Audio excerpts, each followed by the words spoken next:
أعوذ بالله من الشيطان الرجيم. بسم الله الرحمن الرحيم. الحمد لله رب العالمين. الرحمن الرحيم. مالك يوم الدين. إياك نعبد وإياك نستعين.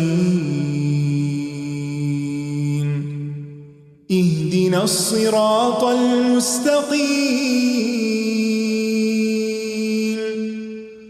صراط الذين أنعمت عليهم غير المغضوب عليهم ولا الضالين.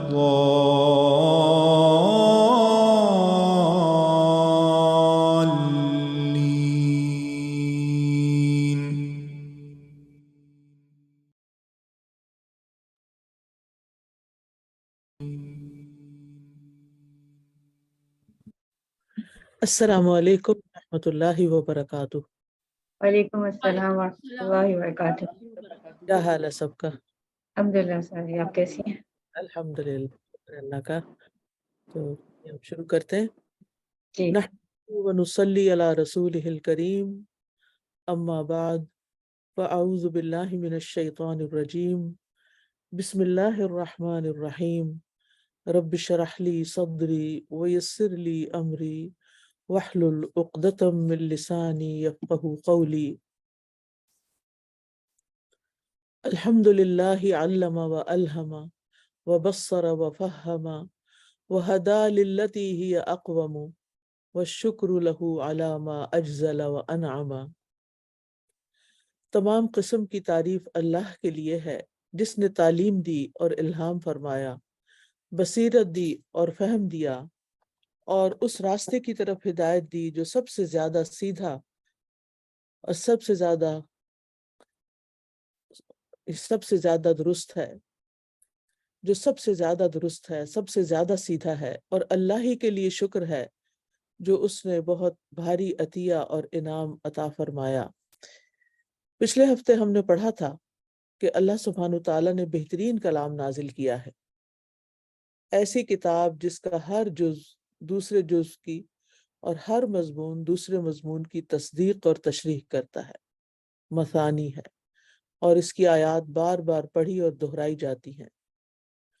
جب ان آیات میں اللہ تعالیٰ کے جلال اور قہر کا یا اس کے عذاب کا ذکر ہوتا ہے تو خوف کی وجہ سے اللہ سے ڈرنے والوں کے رونگٹے کھڑے ہو جاتے ہیں، اور جب اس کی رحمت اور مغفرت کا ذکر آتا ہے تو ان کے دل امید کی بدولت نرم ہو کر اللہ کی یاد کی طرف جھک جاتے ہیں۔ یہی اللہ کی ہدایت ہے، وہ اس کے ذریعے جسے چاہتا ہے ہدایت دے دیتا ہے اور جسے چاہتا ہے گمراہ کر دیتا ہے، اور جسے وہ گمراہ کر دے اسے کوئی ہدایت دینے والا نہیں ہوتا۔ تو اب آج ہم اگلی آیت پڑھیں گے، سورۃ صاد کی آیت نمبر 29۔ تو آپ میں سے کوئی تلاوت کر دے۔ كتاب أنزلناه إليك مبارك ليدبروا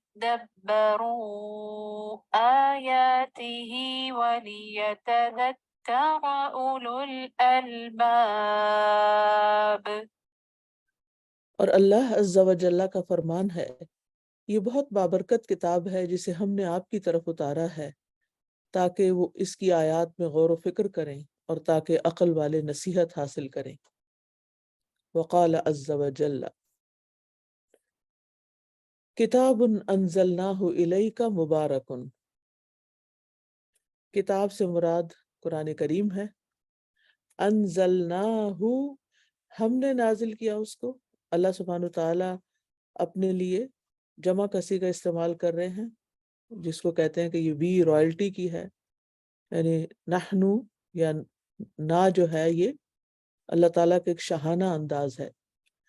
الیکا، آپ کی طرف، یعنی اے رسول کریم صلی اللہ علیہ وسلم، ہم نے اپنی رحمت اور اپنی قدرت سے اسے آپ کی طرف نازل کیا ہے۔ مبارکن، یہ اس کتاب کی صفت ہے کہ یہ کثیر خیر اور برکت والی کتاب ہے۔ برکت کا معنی تو آپ کو آتا ہی ہوگا۔ برکت کا لغوی مطلب ہوتا ہے خیر کا ہمیشہ قائم رہنا اور بکثرت ہونا۔ الثبوت واللزوم، ثابت رہنا، قائم رہنا، اور اس کے ساتھ ساتھ اس کا بڑھتے جانا۔ تو قرآن مجید کو برکت والی کتاب کہنے کا مطلب یہ ہے کہ یہ انسان کے لیے انتہائی مفید کتاب ہے، اس کی زندگی کو درست کرنے کے لیے اسے بہترین ہدایات دیتی ہے، اور اس کی پیروی میں انسان کے لیے فائدہ ہی فائدہ ہے، کسی قسم کے نقصان کا کوئی خطرہ ہی نہیں ہے۔ تو قرآن مجید کی برکت کی کئی صورتیں ہیں۔ نمبر 1، اس کو پڑھنے کا ثواب ہوتا ہے۔ دنیا کی کس کتاب کے حروف پڑھنے سے آپ کو کوئی نیکیاں ملتی ہیں، جبکہ اس کتاب کے ایک ایک حرف پر آپ کو 10 نیکیاں ملتی جاتی ہیں، اور جتنا آپ زیادہ پڑھتے ہیں اتنی خیر و برکت بڑھتی چلی جاتی ہے۔ تو یہ بہت بڑی برکت ہے۔ دوسرا یہ ہے کہ اس کی تلاوت کے نتیجے میں جو اثرات مرتب ہوتے ہیں وہ بہت خاص ہوتے ہیں، یعنی تلاوت کے جو فائدے ہیں نیکیوں ملنے کے علاوہ، وہ جو اس کے اثرات ہیں وہ 2 طرح کے ہوتے ہیں، ایک خاص اثرات اور ایک عام اثرات۔ خاص اثر سے مراد وہ اثر ہے جو انسان کو قرآن کی تلاوت کی وجہ سے حاصل ہوتا ہے، جیسے سینے کا کھل جانا، دل کا منور ہونا، اس کا اطمینان پا لینا۔ یعنی جو شخص بھی اس کو تدبر کے ساتھ پڑھتا ہے، غور و فکر کے ساتھ پڑھتا ہے، سمجھ کے پڑھتا ہے، تو ہر وہ شخص اس کا تجربہ کرتا ہے۔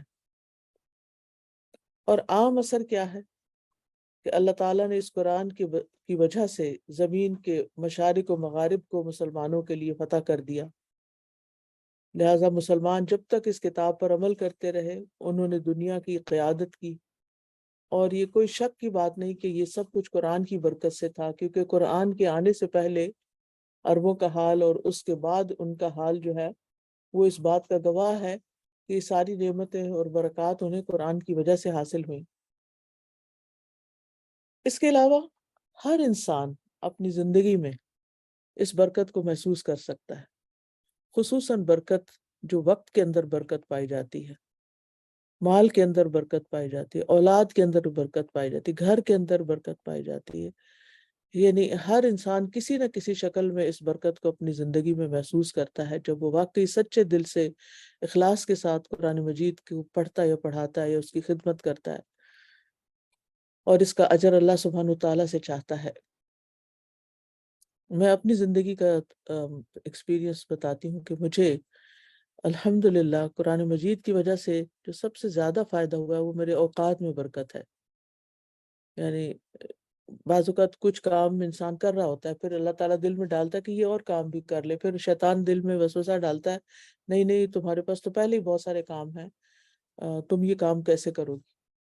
لیکن الحمدللہ سارے کام ہو جاتے ہیں، وہ نئی نیکی اور نیا کام بھی شروع ہو جاتا ہے، اللہ پہ توکل کر کے، اللہ پہ بھروسہ کر کے۔ جیسے اسی کتاب کا تجربہ، یعنی جمعے کے دن میری آلریڈی فقہ القلوب کی کلاس ہوتی ہے، پھر جمعے کی نماز ہوتی ہے، تو ایک مصروف دن ہوتا ہے، جمعے کی تیاری وغیرہ کرنی ہوتی ہے۔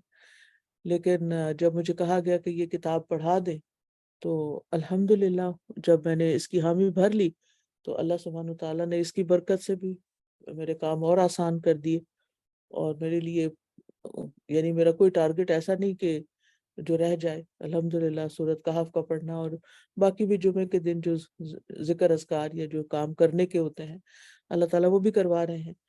تو آپ اپنی زندگی میں مشاہدہ کر کے دیکھیں، اور جب کبھی آپ کو وقت کے بارے میں بھگدڑ پڑی بھی ہو اور پریشانی ہو تو آپ ضرور قرآن کی تلاوت میں اضافہ کر دیں۔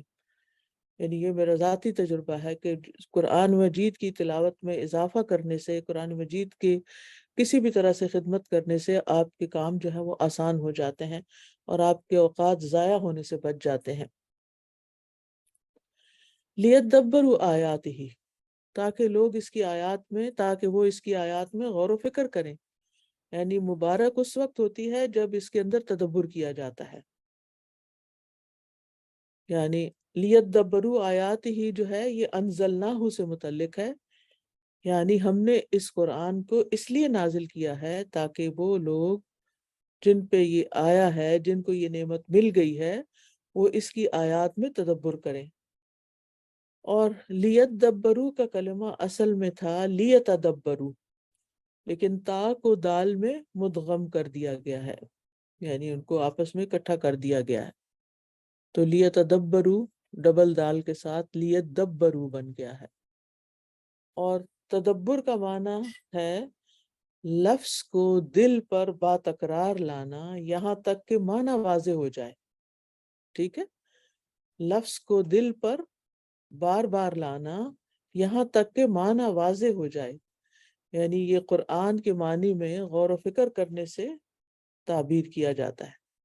یعنی بار بار غور و فکر کرنا، بار بار اس کی طرف توجہ کرنا، بار بار اس کو سمجھنا تاکہ قرآن کے معنی واضح ہو جائیں. جیسے آپ الحمدللہ تعلیم القرآن کورس میں لفظی ترجمہ جب پڑھتے ہیں تو وہ ایک دفعہ نہیں پڑھتے، 10 دفعہ 7 دفعہ کم از کم اتنا تو ضرور ہوتا ہے. اب ایک ہی لفظ کو جب آپ 10 دفعہ کہتے ہیں تو آپ سوچئے کہ ایسا کیسے ہو سکتا ہے کہ ایک دفعہ بھی آپ کے دل پہ وہ نہ اترے یا آپ پر اثر نہ ہو یا آپ پر اس کا یعنی اس کا معنی واضح نہ ہو. ابن قیم کہتے ہیں کلام کے تدبر سے مراد ہے کہ اس کے اول اور آخر میں دیکھے، پھر ایک مرتبہ کے بعد دوبارہ اپنی نظر لوٹائے. یہی وجہ ہے کہ یہ تفاعل کے صیغہ پر آیا ہے، جیسے یہ کہا جاتا ہے التجرع، تفاعل تجرع، گھونٹ گھونٹ کر کے پانی پینا. تفہم، خوب فہم حاصل کرنا. تبین، خوب تحقیق کرنا. ٹھیک ہے، یعنی اس میں پھر معنی میں شدت آ جاتی ہے. تو کلام کے تدبر سے مراد اس کے اول و آخر کو دیکھنا، یعنی آیت کو اول سے آخر تک دیکھیں پھر دوبارہ دیکھیں. ٹھیک ہے، تو یہ آپ نے ایکسرسائز کرنی بھی ہے. یعنی جب آپ پڑھ رہے ہو تو بس صرف پڑھتے نہ جائیں بلکہ اس کو دہرا کر دیکھیں، جیسے تفسیر کی کلاس میں بھی ہوتا ہے. اور قرآن مجید کے نزول کا مقصد کیا ہے؟ زرکشی رحمہ اللہ نے کہا کہ مجموعی طور پر پورے کے پورے قرآن کو اللہ نے اس لیے نازل کیا ہے تاکہ اس کے معنی لوگوں کو سمجھا دے اور تاکہ اس کے علوم کو سیکھا جائے اور اس کے فہم کو حاصل کیا جائے. یہی وجہ ہے کہ اللہ تعالیٰ نے قرآن کے ساتھ عقل مندوں کو مخاطب کیا ہے، اور ان لوگوں کو جو علم رکھتے ہیں، اور ان لوگوں کو جو فقہ رکھتے ہیں، اور ان لوگوں کو جو غور و فکر کرتے ہیں. یہ امام زرکشی کی کتاب البرہان فی علوم القرآن سے بات لی گئی ہے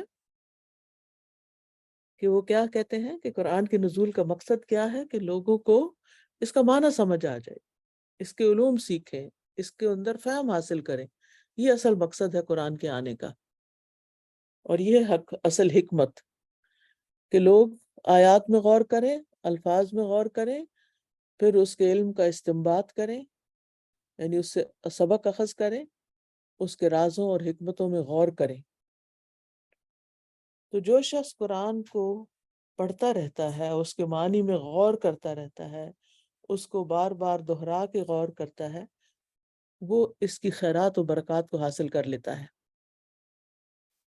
کیونکہ زندگی کا مقصد سمجھ میں آنے لگتا ہے، اللہ تعالیٰ کے احکامات سمجھ میں آنے لگتے ہیں، دل کے اندر ایک عجب سی ٹھنڈک پیدا ہونے لگتی ہے جب انسان قرآن مجید کو اس انداز میں پڑھتا ہے. اس کے سوالوں کے جواب ملتے ہیں، اس کی کنفیوژنز دور ہوتی ہیں، اس کے وسوسے دور ہوتے ہیں، اس کے اندر کے شکوک و شبہات دور ہوتے ہیں، اس کی خواہشات کا علاج ہوتا ہے، اور اس طرح انسان اللہ کا وہ بندہ بن جاتا ہے جو اللہ تعالیٰ کو مطلوب ہے. تو یہ جو قرآن میں تدبر کرنے سے برکت حاصل ہوتی ہے، یہ چیز افضل ترین اعمال میں سے ہے، جس کی وجہ سے پھر قرآن پاک پڑھنے کا اور قرآن مجید کی تفسیر اور معانی کو سمجھ کے پڑھنے کا شوق پیدا ہوتا ہے. اور یہ تدبر کے ساتھ پڑھنا تیز رفتاری کے ساتھ تلاوت کرنے سے افضل ہے، جس سے یہ مقصد حاصل نہیں ہوتا۔ بہرحال حفظ کرنے کے لیے اور حفظ کا سبق سنانے کے لیے تو پھر انسان کو ترتیل کے ساتھ پڑھنا ہی ہوتا ہے، یا جو بھی انداز آپ کے پڑھنے کا ہے۔ تو اس میں آپ دیکھیے کہ لیکن پھر بھی جتنی بھی بچیاں حفظ کر رہی ہیں، یا جتنے بچوں کو آپ پڑھا رہے ہیں، یا جو لوگ بھی اس وقت میری بات سن رہے ہیں، ان سب کو میری یہی ہمبل ریکویسٹ ہے کہ اگر آپ قرآن مجید کی برکات حاصل کرنا چاہتے ہیں اور اس سے میکسیمم فائدہ اٹھانا چاہتے ہیں اور اس کے نزول کا مقصد سمجھنا چاہتے ہیں، تو جس کو بھی آپ قرآن پڑھائیں اس کو اس کا ترجمہ ضرور بتائیں، اس کا معنی ضرور بتائیں، اس میں غور و فکر کی دعوت دیں، اس میں سے سوال اٹھائیں، تاکہ بات دلوں پہ جا کے لگے، تاکہ عمل بدلے۔ کیونکہ آپ دیکھیے کہ ایک ہوتے ہیں لفظ، ایک ہوتے ہیں اس کا معنی، اور ایک ہوتا ہے اس کی حقیقت، ٹھیک ہے نا؟ تو بعض اوقات ہم لفظ جان لیتے ہیں، لفظ پڑھنا سیکھ لیتے ہیں، پھر نیکسٹ لیول پہ ہم اس کا مطلب جان لیتے ہیں کہ مثلا ضربہ کا مطلب ہے اس نے مارا، لیکن اس کی حقیقت کیا ہے؟ کہاں مارا، کیوں مارا، کب مارا، کتنا مارا، کس کو مارا، کس لیے مارا، مقصد کیا ہے اس مارنے کا، کیا مارنا جائز بھی تھا یا نہیں جائز تھا؟ یہ ساری چیزیں تدبر سے تعلق رکھتی ہیں، اور یہ اس کی حقیقت تک انسان کو پہنچا دیتی ہیں۔ اور پھر خاص طور پر اگر اس چیز کا تعلق انسان کے عمل سے ہو تو پھر اس کو عمل تک پہنچا دیتی ہیں۔ یعنی یہ لفظ سے معنی اور حقیقت تک کا جو سفر ہوتا ہے، یہ انسان کو اس کی منزل تک پہنچا دیتا ہے، پھر جس لیے یہ قرآن نازل ہوا ہے۔ پھر فرمایا وَلِيَتَذَكَّرَ أُولُو الْأَلْبَابِ، اور تاکہ عقل مند لوگ اس سے نصیحت پکڑیں، اولو الالباب۔ اور نصیحت حاصل کرنے سے مراد کیا ہوتا ہے؟ اس سے متاثر ہونا، دل پر اثر ہونا اور اعضاء پر بھی آ جانا۔ یعنی نصیحت وہی پکڑتا ہے جو بات کو دل پہ لیتا ہے، اور پھر اس کے بعد اس کا اثر اس کے اعضاء پر، یعنی پھر عمل بھی بدل جاتا ہے۔ اور دل کا متاثر ہونا یہ ہے کہ بندے کا اللہ کے لیے اخلاص ہو، اللہ کی طرف رجوع ہو جائے، اللہ پر توکل کرنا آ جائے، اور اسی طرح دل کے جتنے بھی اعمال ہیں، اللہ کا تقوی ہے، اللہ کی محبت ہے، اللہ کا خوف ہے، اللہ کی خشیت ہے، یہ ساری چیزیں بھی انسان کے اندر یہ صفات پیدا ہونے لگ جائیں۔ اور اعضاء کا متاثر ہونا یہ ہوتا ہے کہ ظاہری اعضاء کے ساتھ اللہ تعالیٰ کی اطاعت کے کام کو بجا لایا جائے، جیسے طہارت کا حصول ہے، یا نماز ہے، زکوٰۃ ہے، روزہ ہے، انسان کا پھر عمل میں وہ تمام احکامات آ جائیں جو وہ قرآن سے پڑھ رہا ہے۔ اور پھر تدبر کے بعد نصیحت حاصل کرنے کا عمل جو ہے یہ بعد میں رکھا ہے۔ آپ دیکھیں پہلا سٹیپ تدبر رکھا گیا اس آیت میں، اور دوسرا نصیحت حاصل کرنا، کیونکہ انسان کسی چیز سے اس وقت تک نصیحت حاصل ہی نہیں کر سکتا جب تک اس میں غور و فکر نہیں کر لیتا جس کے بارے میں وہ بات کہی جا رہی۔ یعنی پہلے آپ تدبر کریں گے، پھر آپ نصیحت حاصل کریں گے۔ تو فرسٹ سٹیپ یہ ہے کہ انسان قرآن کو پڑھے، اس کے الفاظ کو صحیح طور پہ پڑھنا جانے، یہ پرائمری لیول ہے، ٹھیک ہے۔ اور دوسرا سیکنڈری لیول کیا ہے کہ اس کے معنی کو سمجھنے میں غور و فکر کرے۔ اور تیسرا اور آخری جو مطلوبہ مرحلہ ہے وہ ہے اس سے نصیحت حاصل کرے۔ تو اس سے پتہ چلتا ہے کہ اس بابرکت قرآن کے نازل کرنے کا فائدہ دو چیزوں سے حاصل ہو سکتا ہے، اور وہ ہے تدبر اور نصیحت۔ یہ دو کی ورڈز آپ ہر صاحب قرآن، ہر حامل قرآن جو ہے وہ اپنے لیے اپنی فنگر ٹپس پہ رکھے، اپنے دل میں رکھے کہ میرا جو اس قرآن کے ساتھ تعلق ہے وہ تدبر کا اور نصیحت حاصل کرنے کا ہو۔ لیکن یہ کام صرف وہی کرتے ہیں جو اولو الالباب ہوتے ہیں، عقل والے ہوتے ہیں، ٹھیک ہے نا؟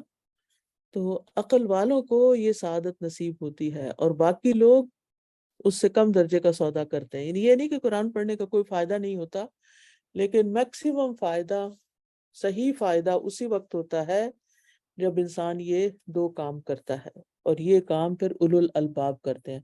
الباب جو ہے یہ لب کی جمع ہے، اور ہر چیز کا لب اس چیز کا مقصود ہوتا ہے، یعنی اس کا خلاصہ ہوتا ہے، اس کا نچوڑ ہوتا ہے، اس کی کریم ہوتی ہے۔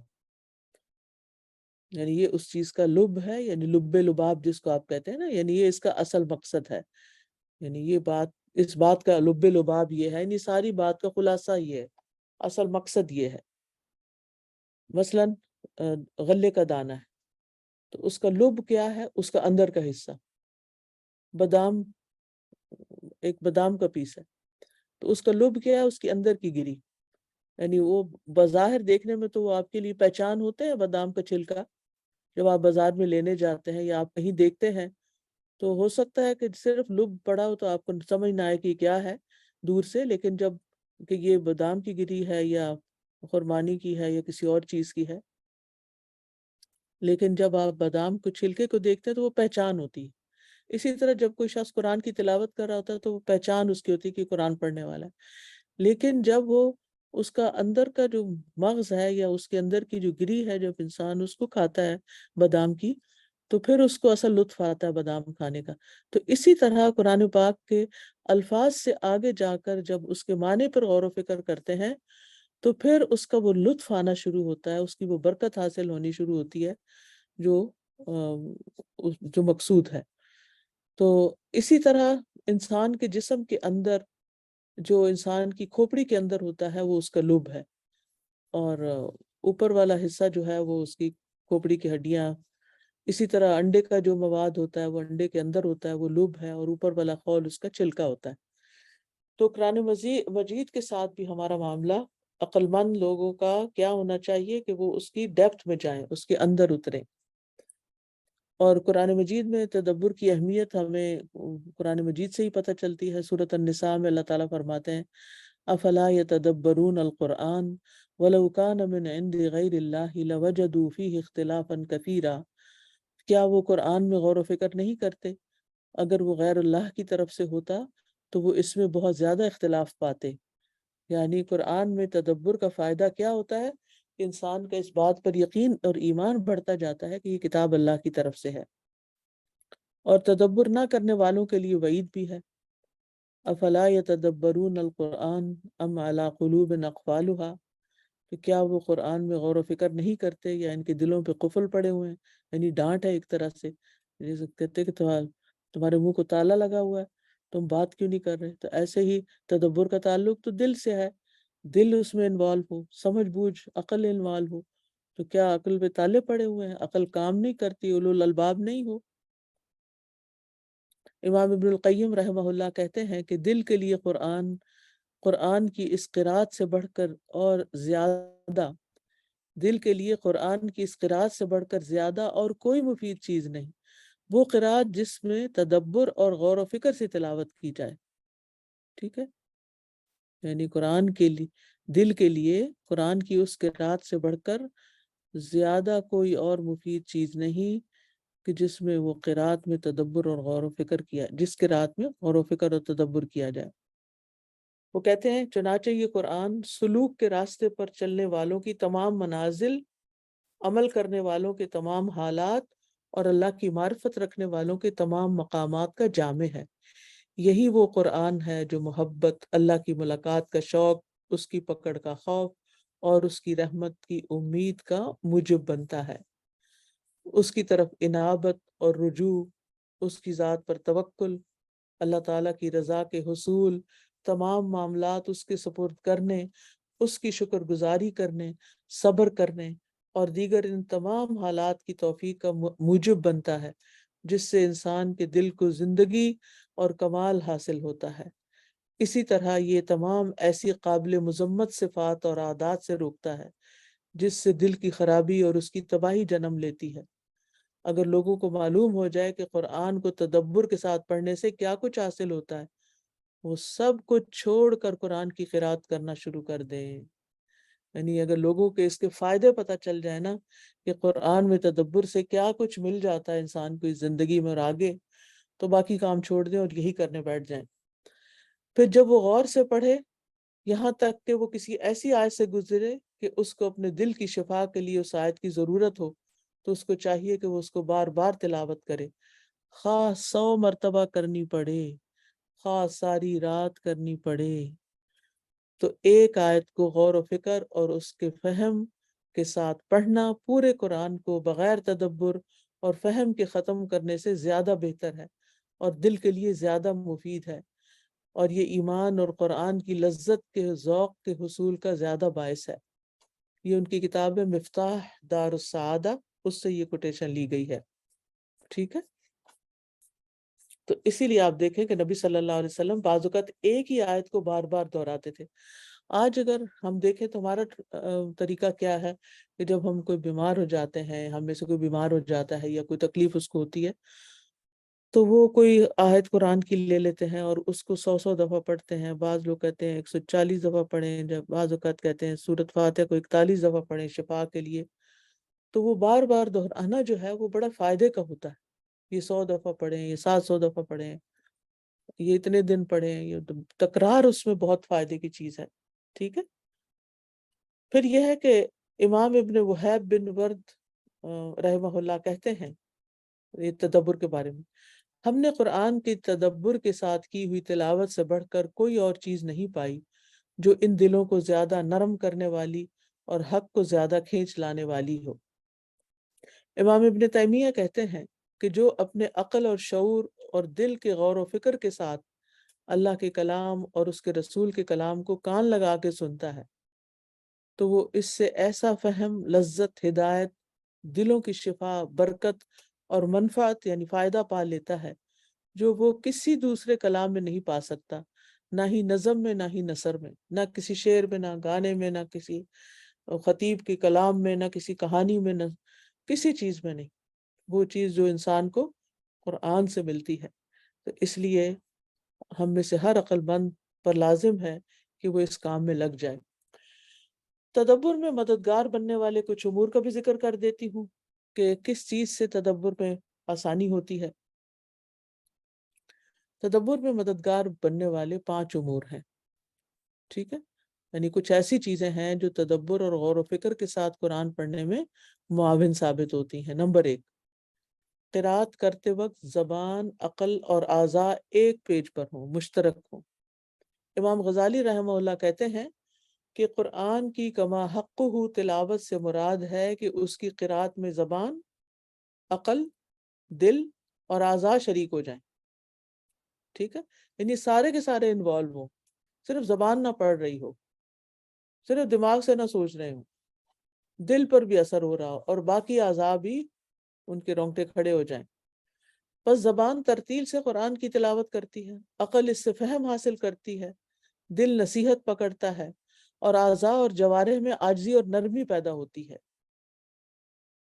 اللہ تعالیٰ کا فرمان ہے کتاب انزلناہ الیک مبارک لیدبروا آیاتہ ولیتذکر اولو الالباب، یہ بہت بابرکت کتاب ہے جسے ہم نے آپ کی طرف اتارا ہے تاکہ لوگ اس کی آیات میں غور و فکر کریں اور تاکہ عقل والے نصیحت حاصل کریں۔ دوسری بات، تنہائی میں تلاوت کرنا اور مشغول کرنے والی چیزوں سے دور ہونا، موبائل بند، دروازہ بند، اور اگر رات کا اندھیرا ہو تو اور بھی اچھا، یعنی رات ہو، اندھیرے میں تو پڑھ نہیں سکیں گے دیکھ کے۔ تو دوسری چیز کیا ہے؟ تنہائی میں تلاوت کرنا اور مشغول کرنے والی چیزوں کو کاٹ دینا، یعنی مصروفیات سے فارغ ہو کے پڑھنا۔ تو غور و فکر سے تلاوت کرنے میں اس بات کی ضرورت ہوتی ہے کہ انسان تنہائی میں ہو اور نفس پوری طرح مجتمع ہو اور عقل اس پر پوری طرح توجہ دے۔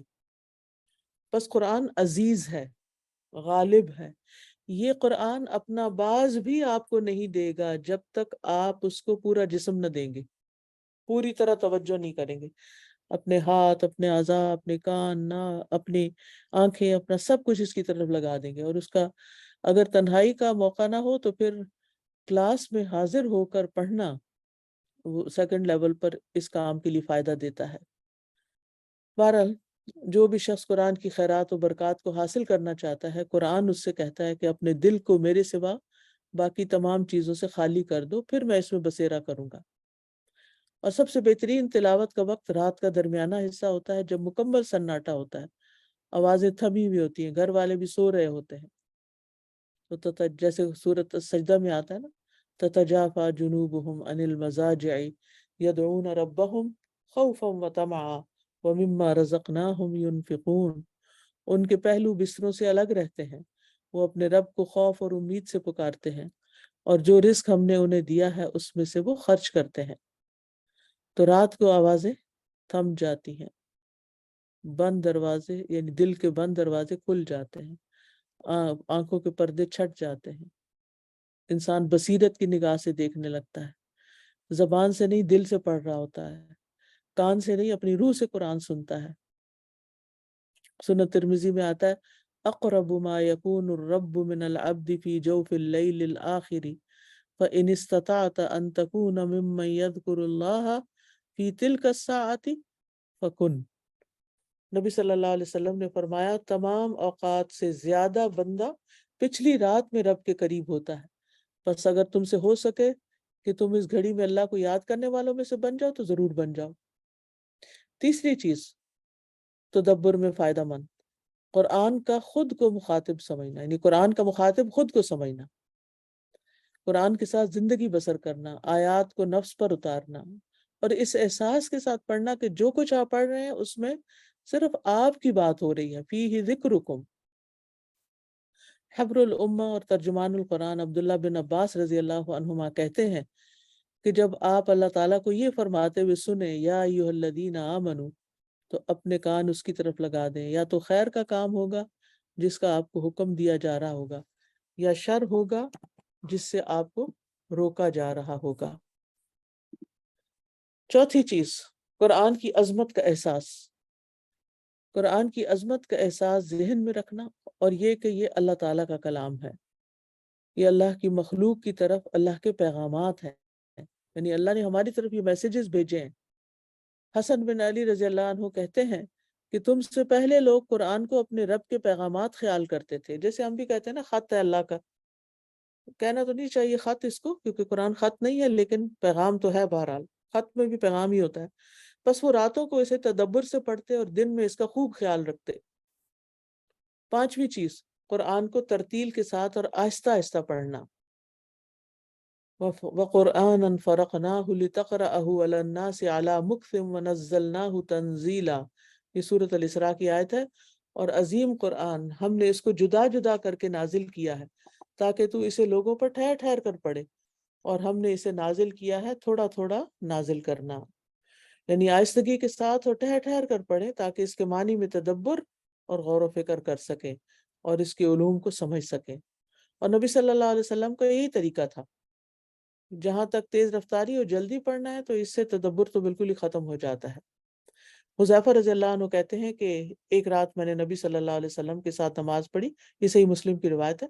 آپ نے سورۃ بقرہ کا آغاز فرمایا، میں نے دل میں کہا آپ 100 آیات پڑھ کے رکوع کر لیں گے، مگر آپ آگے بڑھ گئے۔ میں نے کہا آپ پوری رکعت پڑھیں گے، پوری رکعت میں پڑھ لیں گے، آپ آگے پڑھتے گئے۔ میں نے سوچا اسے پڑھ کے رکوع کریں گے، آپ نے سورۃ نساء شروع کر دی، آپ نے وہ پوری پڑھی، پھر آل عمران شروع کر دی، اس کو پورا پڑھا۔ آپ ٹھہر ٹھہر کر قرات فرماتے رہے، جب ایسی آیت سے گزرتے جس میں تسبیح ہے تو سبحان اللہ کہتے، جب سوال کرنے والی آیت سے گزرتے یعنی پڑھتے تو سوال کرتے، اور جب پناہ مانگنے والی آیت سے گزرتے تو اللہ سے پناہ مانگتے۔ ایک شخص نے ابن عباس سے کہا کہ میں پورا قرآن ایک رات میں ایک مرتبہ یا 2 بار پڑھ لیتا ہوں، تو ابن عباس نے کہا میں یہ بات زیادہ پسند کرتا ہوں کہ میں ایک ہی سورت پڑھوں، یہ کام اس سے زیادہ عزیز ہے جو تم کرتے ہو۔ اگر تم نے ایسا کرنا ہو تو ایسی قرات کرو جو تمہارے کان سن سکے اور تمہارا دل اس کو یاد رکھ سکے۔ چھٹی چیز دہرا کر پڑھنا، ریپیٹ کرنا، یعنی آیات کو کئی مرتبہ تکرار کے ساتھ پڑھنا نفس کو جھنجھوڑتا ہے، دل کو متحرک کر دیتا ہے، آنسو جاری کر دیتا ہے، معانی کو پختہ کر دیتا ہے، اور سکینت اور اطمینان کو کھینچ لاتا ہے۔ یہاں یہ بات بھی یاد رکھیے کہ قرآن میں تدبر نہ کرنے والوں کی مذمت بھی کی گئی۔ اللہ تعالیٰ فرماتے ہیں وقال الرسول یا رب ان قوم اتخذوا هذا القرآن مہجورا، سورۃ فرقان کی آیت نمبر 30 ہے، اور رسول کہے گا اے میرے رب بے شک میری قوم نے اس قرآن کو چھوڑ رکھا تھا۔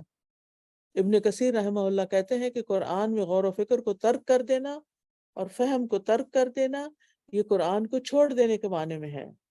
اور خوارج کی حالت بیان کرتے ہوئے نبی صلی اللہ علیہ وسلم کا فرمان ہے القرآن لا یجاوز حلوقہم او حناجرہم، قرآن ان کے حلق یا گلے سے نیچے نہیں اترے گا، یعنی دل میں نہیں اثر کرے گا۔ تو اللہ تعالیٰ ہمیں اس سے محفوظ رکھے۔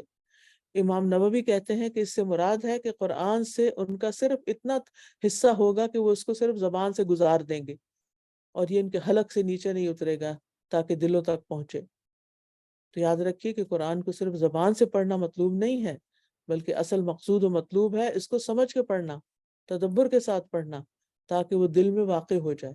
اور قرآن کو فہم اور تدبر کے ساتھ پڑھنا ہی دراصل عمل کی طرف لے جاتا ہے، جس مقصد کے لیے کہ قرآن آیا ہے۔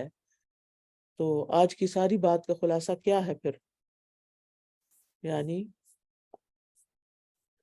قرآن مجید کس لیے آیا ہے؟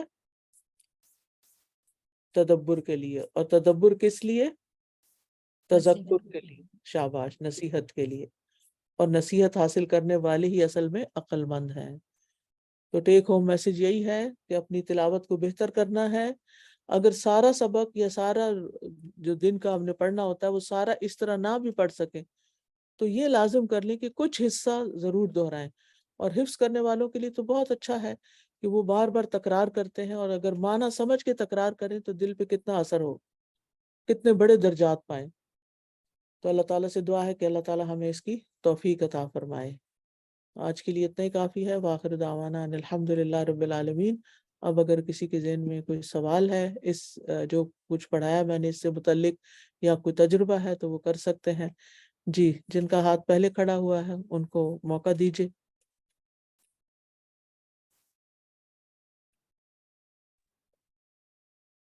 السلام علیکم۔ وعلیکم السلام۔ میں آسما بات کر رہی ہوں، یوکے میں رہتی ہوں۔ اصل میں کیا ہے کہ آپ نے اتنی اچھی بات بتائی کہ قرآن پاک کو سمجھ کے پڑھنا اور اس پہ عمل کرنا عقل مندوں کی نشانی ہے کہ وہ غور و فکر کرتے ہیں۔ جیسے کہ میں تو بس صرف عربی پڑھ سکتی ہوں اور اس کو سمجھ کے پڑھنا مجھے نہیں آتا۔ میں شروع کرتی ہوں، ابھی آپ کی ایک لرن ایپ مجھے کسی نے رمضان میں کسی نے میرے ساتھ شیئر کی تھی، تو وہ شروع کی ہوئی ہے، لیکن میں بائی اون میں اپنے اون پہ نہیں کر سکتی نا۔ تو مجھے کوئی ایسا ٹرک بتائیں کہ میں کیا کروں کہ مجھے بھی وہ قرآن پاک بس لگا ہو تو سنوں اور مجھے بھی سمجھ میں آئے اور میرے بھی دل پہ اثر کرے۔ جی، آپ کو استاد کی ضرورت ہے۔ اگر آپ کے آس پاس کوئی کلاس ہو رہی ہے تو اس کو جوائن کریں، یا آن لائن کوئی کلاس جوائن کر لیں۔ اور اگر کوئی نہیں تو آپ اپنے گھر میں سے ہی کسی کو سبق سنایا کریں، تو اس سے آپ کو انشاءاللہ بہت فائدہ ہوگا۔ یعنی جب آپ ترجمہ پڑھ لیں، تجوید پڑھ لیں، تفسیر سن لیں، پھر اس کو نوٹ کریں کاپی میں، پھر اس کو کسی کے ساتھ بیٹھ کے ڈسکس کریں، اپنے اور کوئی نہیں تو اپنے بچوں کے ساتھ ہی ڈسکس کریں۔ ٹھیک ہے، نیکسٹ۔ جی، جزاک اللہ۔ ویاکم۔ جی، کہکشاں بولیے، ٹائم قیمتی ہے۔ السلام علیکم ورحمۃ اللہ وبرکاتہ۔ وعلیکم السلام ورحمۃ اللہ وبرکاتہ۔ جی، سازا جی، مجھے یہ پوچھنا تھا کہ ہم الحمدللہ آہستہ آہستہ بڑھ رہے ہیں پارے میں، تو پیچھے کس طرح دہرائی کرنی ہے؟ اور حفظ کی دہرائی؟ نہیں ٹرانسلیشن۔ ہاں، اس کا اپنا ایک اسکیجول بنا لینا۔ یعنی آگے تو آپ پڑھ رہے ہیں، پھر آپ کا کلاس میں سنا جاتا ہے، پھر آپ کا جو منتھلی ٹیسٹ ہوتا ہے یا جو پارے کا ٹیسٹ ہوتا ہے تو اس میں بھی دہرائی ہو جاتی ہے۔ پہلے تو ہم لوگ اس الہدا میں 10 پاروں کا اورل ٹیسٹ بھی لیا کرتے تھے، یا 5 پاروں کا، مجھے یاد ہے۔ اب شاید یہ سلسلہ ختم ہو گیا، لیکن وہ بہت فائدہ مند تھا کہ جس میں جی ان سارے 5 پاروں کو دوبارہ دہرا لیتی تھی۔ تو جی چلے، اگر پورا پیچھے سے نہیں دہرایا جاتا تو کم از کم ڈیلی سبق جو ہے اس کی تو امانتیں پوری کریں، اور پھر جب ٹیسٹ ہو تو اس وقت دہرائیں، اور پھر اپنی ذاتی یعنی ایگزام اور کورس اور ان سب سے ہٹ کے اپنی پرسنل لائف میں کوئی وقت ایسا نکالیں کہ جس میں کوئی ایک آیت کو بھی آپ پوری توجہ سے پڑھیں، جیسے میں نے ابھی آج سکھایا ہے، تو انشاءاللہ بہت فائدہ ہوگا۔ جی۔ اور مجھے یہ پوچھنا تھا دعا کے بارے میں، ربی انی لما انزلت الی من خلقک، تو یہ کس طرح میں پڑھنی چاہیے؟ مطلب روز ہی پڑھنی ہے؟ نہیں، جب ویسے آپ تو جب پڑھنا چاہے پڑھ لیں۔ دعا مانگنے میں نہ کوئی وقت ہوتا ہے اور نہ کوئی ٹھیک ہے، جو قبولیت کے اوقات ہوتے ہیں وہ تو اپنی جگہ ہے، لیکن دعا جس وقت دل میں اللہ تعالیٰ کی یاد آئے، کوئی چیز یاد آئے، کوئی ضرورت محسوس ہو تو فوراً ہی اللہ تعالیٰ سے دعا کر لینی چاہیے۔ جی، نیکسٹ۔ السلام علیکم ورحمۃ اللہ وبرکاتہ استاذہ جی۔ وعلیکم السلام ورحمۃ اللہ وبرکاتہ۔ جی، بولیے۔ استاذہ جی، میں اسٹوڈنٹ ہوں اور قرآن کی ورڈ بائی ورڈ ترجمہ پڑھتی ہوں، لیکن میرے دل میں یہ خواہش ہے کہ میں حفظ کروں. میں جب آگے پڑھ رہی ہوتی ہوں اور میں اسے ریویژن بھی کرتی ہوں ہفتے میں یا روز، تو میں پیچھے کا بھول جاتی ہوں استاذہ جی. جیسے میرا ابھی 13واں پارہ چل رہا ہے سورہ ابراہیم، لیکن میں جتنا بھی پڑھتی ہوں پھر بعد میں بھول جاتی ہوں. اتنا یعنی کہ میں رات میں بھی جاگ کر، جو آپ نے کہا نا بہت اچھا کہا ہے، یہ چیز مجھے بہت میرے دل پہ یہ اتری ہے استاذہ جی، کہ میں رات میں 3:30 بجے اٹھ کے اس کو دہراتی ہوں، پڑھتی ہوں. سکون اور اطمینان اور دل پہ ایسا اثر کرتا ہے. بالکل خاموشی رہتی ہے، گھر کے کوئی بھی نہیں، کسی کام کا کوئی ٹینشن نہیں ہوتا اس وقت استاذہ جی. لیکن مجھے یاد نہیں رہتا استاذہ جی. میں بہت پڑھتی ہوں، دعا کرتی ہوں کہ اللہ تعالیٰ مجھے ہدایت دے، توفیق دے یاد رکھنے کی، اس لیے کہ بس جب پڑھنے آپ کے پڑھ بعد رہی بھول جانا بہت بڑا دیکھیں، گناہ ہے نا استاذہ جی جی. آپ جب پڑھتی ہیں نا، پڑھتے پڑھتے جب قرآن پڑھ رہا ہوتا ہے نا، تو اس قرآن پڑھنے کے بعد دعا بھی قبول ہوتی ہے. تو ساتھ ہی اللہ تعالیٰ سے یہ دعا کریں کہ اللہ تعالیٰ یہ مجھے کبھی نہ بھولے. سنقرئک فلا تنسا، سنقرئک فلا تنسا. تو اللہ تعالیٰ پڑھواتا ہے اور اللہ تعالیٰ ہی یاد رکھواتا ہے.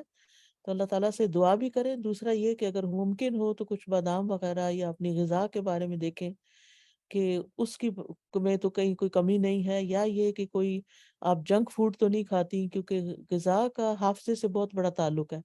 کوئی ایسی کیمیکلز والی چیزیں، کوئی چپس اور کوئی بسکٹ اور یہ چیزیں تو نہیں ہے آپ کی زندگی میں. ان کو بھی نہیں نکال، استاذہ ہاں جی، ان چیزوں کو بھی نکالنا ہوگا. اور پھر اپنی، آپ بے شک مجھے جواب نہیں بھی دیں، پھر اس کے علاوہ یہ بھی دیکھیں کہ کہیں کوئی ایسا گناہ تو نہیں، کوئی ایسی کوتاہی تو نہیں، کوئی ایسی چیز تو نہیں کہ جو قرآن کی برکت سے محروم کر رہی ہے. تو ان سب چیزوں پر انشاءاللہ آگے آپ دیکھیں گے حامل القرآن اسی کتاب کے اندر آپ کو فائدے کی چیزیں مل جائیں گی. نیکسٹ. انشاءاللہ. السلام علیکم ورحمۃ اللہ وبرکاتہ. جی وعلیکم السلام ورحمۃ اللہ وبرکاتہ. بولیے.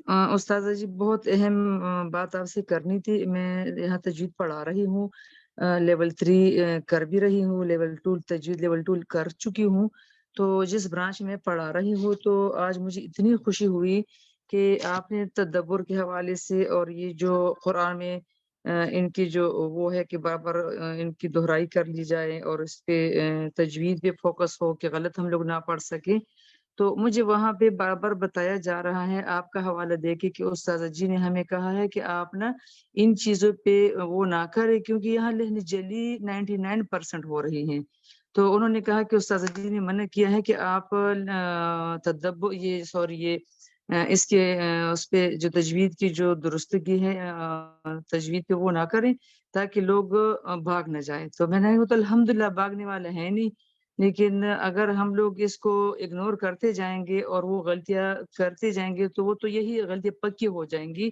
تو اگر میں اصلاح نہ کروں گی تو پھر کیسے وہ سیکھ سکتے ہیں؟ جی صحیح ہے. نیکسٹ. تو آپ مجھے اگر السلام بتا علیکم دیں گے ورحمۃ کہ اللہ وبرکاتہ. کیا کرنا چاہیے مجھے. جی آپ دیکھیے کہ ایک ہوتا ہے کورس جس میں یعنی تجوید کورس ہے، تو اس میں تو فل فوکس تجوید پر ہی ہوگا اور کچھ فوکس تدبر پر بھی ہوگا. لیکن ایک کورس ہے جو لفظوں کے معنی جاننے کا ہے یا تفسیر کا ہے، تو اس میں اس پہ زیادہ فوکس ہوگا، تجوید پہ کم ہوگا. ٹھیک ہے. پھر جب وہ چیز کر لیں گے، کیونکہ بیک وقت ہر چیز کرنا بہت مشکل ہو جاتا ہے، تو جب وہ چیز کر لیں گے، اب مجھے نہیں پتا کہ اسٹوڈنٹس تجوید پڑھنے آئے ہیں یا کیا پڑھنے آئے ہیں، تو جو اس کا پرائمری سبب ہو پہلے اس پہ فوکس کرنا چاہیے، دوسری چیز ساتھ ساتھ چلنی چاہیے تاکہ اسٹوڈنٹس اس چیز میں مہارت حاصل کریں. سب کچھ بیک وقت نہیں ہوتا. جی نیکسٹ. جی السلام علیکم ورحمۃ اللہ وبرکاتہ. استاذہ وعلیکم جی اللہ السلام. تعالیٰ آپ کو اپنی رحمتوں میں رکھے. مجھے ایک کوشچن کرنا تھا اور اکثر میں اس میں کنفیوز ہوتی ہوں. جس طرح کہ آپ نے بھی فرمایا کہ جس طرح سے کچھ آیات ہیں ان کو ہم ریپیٹیڈلی پڑھ سکتے ہیں، یا کچھ صورتیں ہیں ان کو بھی ہم پڑھ سکتے ہیں. تو اس میں کنفیوز کر جاتی ہوں کہ کیا ہمیں صرف وہی چیزیں، وہی اذکار نہیں کرنے چاہیے جو کہ سنت سے ہمیں ملتے ہیں؟ جی کیا وہ ہم تو کرنا اپنی ہی چاہیے، جی وہ تو کرنا ہی چاہیے، لیکن بعض جی جی اوقات اس طرح کچھ آیتوں کی تکرار سے بھی خاص فائدے حاصل ہوتے ہیں، وہ منع نہیں ہے. ٹھیک ہے. جی ٹھیک ہے، جی ٹھیک ہے، جزاک اللہ خیرن. جی نیکسٹ.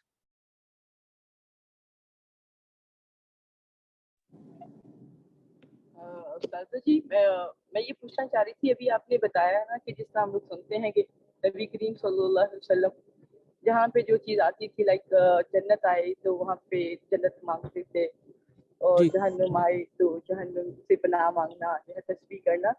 تو میرا سوال یہ تھا کہ کیا ہم وہیں رکیں گے یا اس آیت کو مکمل کریں گے؟ کیونکہ بہت جگہوں پہ یہ چیز ہوتی ہے نا، بار بار ہوتی جی، آیت مکمل کریں گے. جیسے سجدہ آیت مکمل ہونے پہ کرتے ہیں نا، بعض اوقات ایک آیت آگے تک بھی چلے جاتے ہیں.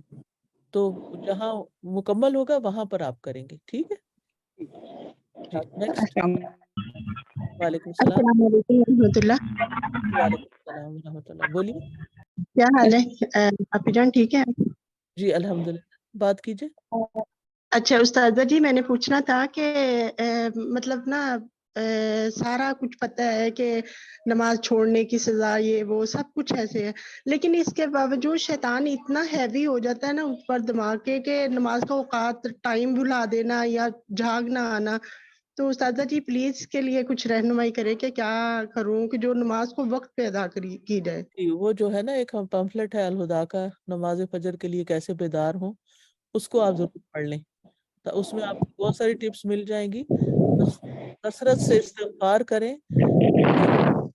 یہ گناہ رکاوٹ بنتے ہیں، اس لیے کثرت سے استغفار کریں. جی نیکسٹ. السلام علیکم اساتذہ. میں قرآن کلاس کی اسٹوڈنٹ ہوں، لیکن الحمدللہ علم تو ہے لیکن عمل بہت کم ہے. تو کبھی کبھی دل کرتا ہے کہ جب عمل نہیں کرتی تو کلاس وغیرہ یہ سب کچھ چھوڑ دوں. یعنی اس سے پھر آپ کا عمل بڑھ جائے گا کلاس چھوڑنے سے؟ پھر مجھے کوئی یہ تو نہیں کہے گا کہ قرآن سیکھتی ہو تو یہ بھی تو کرتی آپ ہو تو یہ تو. یعنی کہ آپ لوگوں کے لیے پڑھ رہی ہیں کہ لوگ کیا کہیں گے؟ استاذہ اپنے دل میں بھی آ جاتی ہے بات کہ جیسے بہت سی ایسی چھوٹی چھوٹی اور بڑی بڑی باتیں ہیں جو گھر والوں کی وجہ سے یا نہ چاہتے ہوئے بھی نہیں میں چھوڑ سکتی. کوشش اور دعا تو ہے میری. دیکھیں، دعا اگر دعا میں اخلاص ہوگا نا اور رونا ہوگا اللہ تعالیٰ کے آگے اور تنہائی میں رونا، اور کیونکہ اس کے بغیر کوئی رستہ نہیں ہے نا.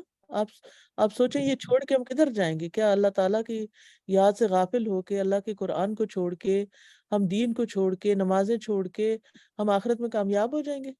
رستہ تو یہی ہے نا کامیابی کا جو آپ نے شروع کیا ہے. تو آپ نے استقامت اختیار کرنی ہے اور لوگوں کی باتوں سے گھبرانا نہیں ہے. جس رب نے آپ کو قرآن پڑھنے کی توفیق دے دی ہے نا، وہ ایک دن عمل کی توفیق بھی دے دے گا. تو سفر جاری رکھیں.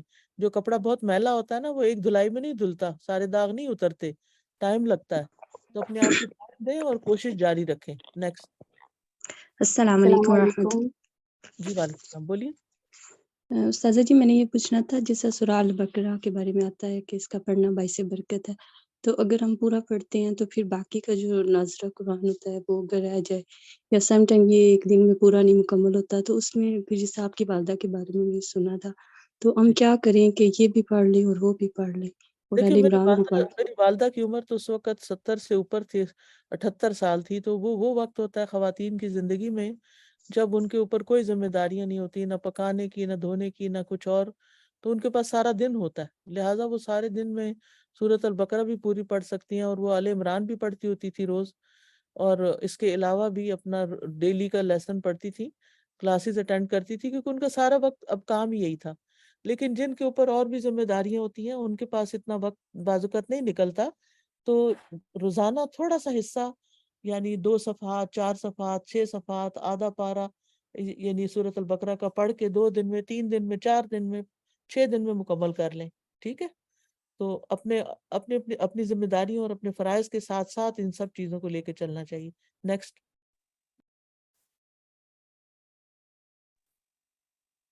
اور کون رہ گیا؟ السلام علیکم ورحمۃ اللہ وبرکاتہ. جی وعلیکم السلام ورحمۃ اللہ. میرا آپ سے یہ سوال ہے کہ ابھی ریسنٹلی میں نے 3 سال کا کورس کیا ہے یہاں پہ دبئی میں، لفظی ترجمے کا قرآن کا. تو جی الحمدللہ قرآن کی سمجھ آتی ہے جب بھی پڑھتی ہوں یا جب بھی سنتی ہوں کہیں پہ. تو میں نے آپ سے پوچھنا تھا کہ اب میں نیکسٹ کس چیز پہ فوکس کروں؟ آپ نے تجوید سیکھ لی ہے؟ حدیث پڑھی ہے؟ جی تجوید میں نے ابھی بیسک لائک لہن جلی اور یہ چیزیں مجھے سمجھ آ گئی ہیں، بٹ ایڈوانس تجوید نہیں آتی ابھی، اچھا اور ٹھیک ہے. تو گرامر بھی نہیں آتی. حدیث کا کورس کر لیا آپ نے؟ جی انشاءاللہ نیکسٹ اب میں نے حدیث کا یہ سپٹمبر سے جوائن کرنا ہے کورس. جی ٹھیک ہے. حدیث کا آپ کیجئے، کیونکہ قرآن کے ساتھ سنت کی تعلیم بڑی ضروری ہے. اور ساتھ ساتھ تھوڑا تھوڑا جو ہے گرامر کو ٹچ دیجئے، اس پہ اوپر بہت زیادہ سارا وقت اسی پہ نہ لگائیں. یعنی گرامر بذات خود مطلوب اور مقصود نہیں ہے، اپلائیڈ گرامر ہونی چاہیے جس سے آپ کو ٹیکسٹ سمجھ میں آئے. الگ کوئی چیز نہیں ہوتی گرامر کے، خالی گرامر پڑھ پڑھ کے انسان اپنا وقت لگائے اور اس کا عمل کہیں، اس کو عمل میں کہیں نہ لائے. اسی طرح خالی تجوید کے رول رٹتا رہے اور اس کو اپلائی نہ کرے. تو اگر آپ نے تجوید پڑھ لی ہے لہن جلی کے اور آپ پاس کر گئی ہیں کہ وہ اب آپ کے اندر نہیں رہی، تو اب اس کی پریکٹس کریں قرآن مجید پر. ٹھیک ہے، نیکسٹ. جی السلام علیکم. وعلیکم السلام. بولیے. اچھا نیکسٹ کوئی اور؟ جی السلام علیکم. السلام علیکم.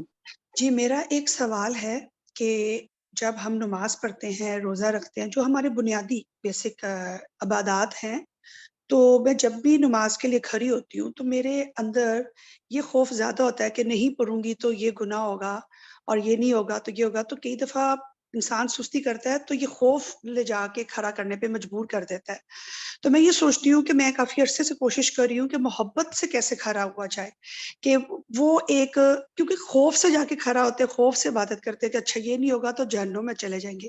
لیکن جو ایک محبت کے پہلو ہے کہ میں ابھی تک اسپیشلی 3 سال سے بہت کوشش کر رہی ہوں کہ میں جب کھڑی ہوں تو محبت سے کھڑی ہوں. تو وہ محبت کیسے پیدا کروں؟ وہ اللہ کی نعمتوں کو یاد کر کے، اللہ کی مہربانیوں کو، اللہ کے فضل و کرم کو، جتنا جتنا آپ اس کی نعمتوں پہ غور کریں گی، اس کی رحمتوں پہ غور کریں گی تو محبت پیدا ہوگی. تو انشاءاللہ پھر محبت سے بھی آپ آگے آئیں گی. تو نے تو مجھے اتنا کچھ دیا ہے اور میں کیا کر رہی ہوں. اور اس کے ساتھ ہی میں اجازت چاہتی ہوں، باقی لوگوں سے انشاءاللہ نیکسٹ ٹائم بات ہو جائے گی. وآخر دعوانا ان الحمد للہ رب العالمین. سبحانک اللہم وبحمدک، اشہد ان لا الہ الا انت، استغفرک واتوب الیک. اچھا سعدیہ کا ہاتھ کھڑا ہے، چلے بول لیں سعدیہ، پھر اس کے بعد میں آف کر جاؤں گی.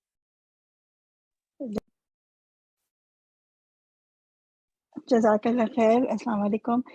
میں بس یہی پوچھنا چاہی تھی، جیسے کسی ایک اور بہن نے کہا تھا، میرے ساتھ بھی یہی ہوتا ہے کہ میں بہت یعنی جو باتیں آپ بتاتی ہیں میں عمل کرتی ہوں، لیکن پھر یہی سننے کو ملتا ہے کہ پھر کیونکہ غلطی تو ہو جاتی ہے، کبھی کبھی وہی ہوتا ہے کہ غصہ کسی بات پہ آ گیا یا کوئی بھی بات، مطلب اور یہی سننے کو ملتا ہے کہ یہ قرآن پڑھتی ہو، اتنا یہ سب کرتی رہتی ہو، لیکن پھر بھی جی عمل میں تو سمجھ ویسے ہی گئی. ہے تمہارا. جی جی آپ ہاں اس سے آپ کی نیت خالص ہوتی ہے کہ آپ اللہ کے لیے کر رہے ہیں یا لوگوں کے لیے کر رہے ہیں. تو آپ کہیں میں تو اللہ کے لیے کر رہی ہوں اور اللہ سے ہی توفیق مانگتی ہوں کہ میری غلطیاں دور ہو جائیں. اور دوسرا یہ کہ صبر پیدا کریں آپ سب لوگ اپنے اندر، لوگوں کی باتوں پہ بہت اوفینڈ نہ ہو اور ان کو اپنے دل پہ بہت زیادہ نہ لیں. لوگوں کی باتوں سے زیادہ اللہ کا کلام ہمارے دلوں پہ اثر کرنا چاہیے، اس کو معیار بنائیں. السلام علیکم ورحمۃ اللہ وبرکاتہ. وعلیکم السلام ورحمۃ اللہ وبرکاتہ. جزاک اللہ خیرا.